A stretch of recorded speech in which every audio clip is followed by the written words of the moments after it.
प्रोफ़ेट इब्राहिम अल्लाह के लिए अपनी सबसे करीबी चीज़ यानी कि अपने बेटे की कुर्बानी देने को तैयार हो गए थे। उनकी ईश्वर के प्रति इस श्रद्धा भाव को देखते हुए अल्लाह ने उनके बेटे की जगह एक बकरी की कुर्बानी करवा दी थी। और ये एक बहुत ही ऊँची बात थी जिसमें यह समझाने का मकसद था कि जब बात अल्लाह की हो यानी सच्चाई की हो तो हर प्रकार के मोह को छोड़ देना चाहिए।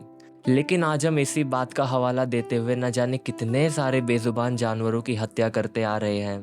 हमें अपने आप से एक सवाल पूछना चाहिए, क्या हम सच में अल्लाह के बताए मार्ग का पालन कर रहे हैं या बस अपनी जीभ की स्वाद के लिए धर्म के नाम पर यह हिंसक कार्य कर रहे हैं? प्रोफेट इब्राहिम ने अपनी सबसे कीमती चीज़ की कुर्बानी दी थी यानी उनके बेटे के प्रति जो उनका मोह था उसकी।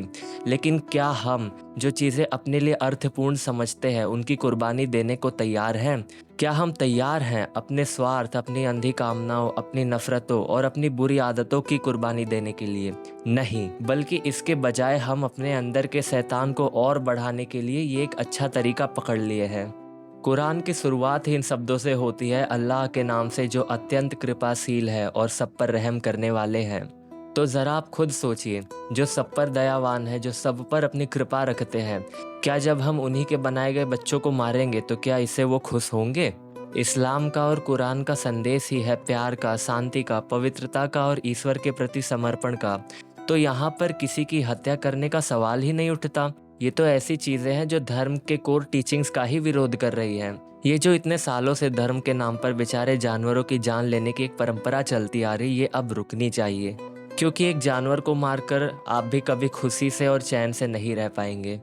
जिसकी बनाई गई इतनी सुंदर क्रिएशन को आपने हमेशा के लिए ख़त्म कर दिया, भला वो ईश्वर इस बात से कैसे खुश हो सकते हैं? जो जानवरों के प्रति हिंसक होता है वो इंसान कभी किसी से प्यार भी नहीं कर पाएगा, ना अपने आप से और ना अपने सगे संबंधियों से। तो कृपया करके एक बार इस पर विचार कीजिएगा। और यह संदेश सिर्फ ईद तक सीमित नहीं है। यहाँ पर यह उद्देश्य नहीं है कि किसी धर्म को या किसी समुदाय को नीचा दिखाया जाए, बल्कि यहाँ पर मैसेज साफ है कि लोगों के अंदर प्रेम और करुणा जागरूक करनी है। और इसलिए जो लोग 365 दिन मुंह बंद करके रखते हैं और अचानक से ईद के दिन उनके अंदर करुणा जाग जाती है, तो ऐसे लोगों को तो अपने आप पर शर्म आनी चाहिए।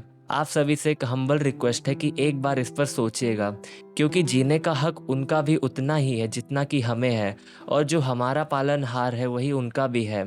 तो ये बात उनको भी अच्छी नहीं लगेगी कि अगर हम उनके ही बच्चों की हत्या करें और उन्हें मार करके खा जाएं।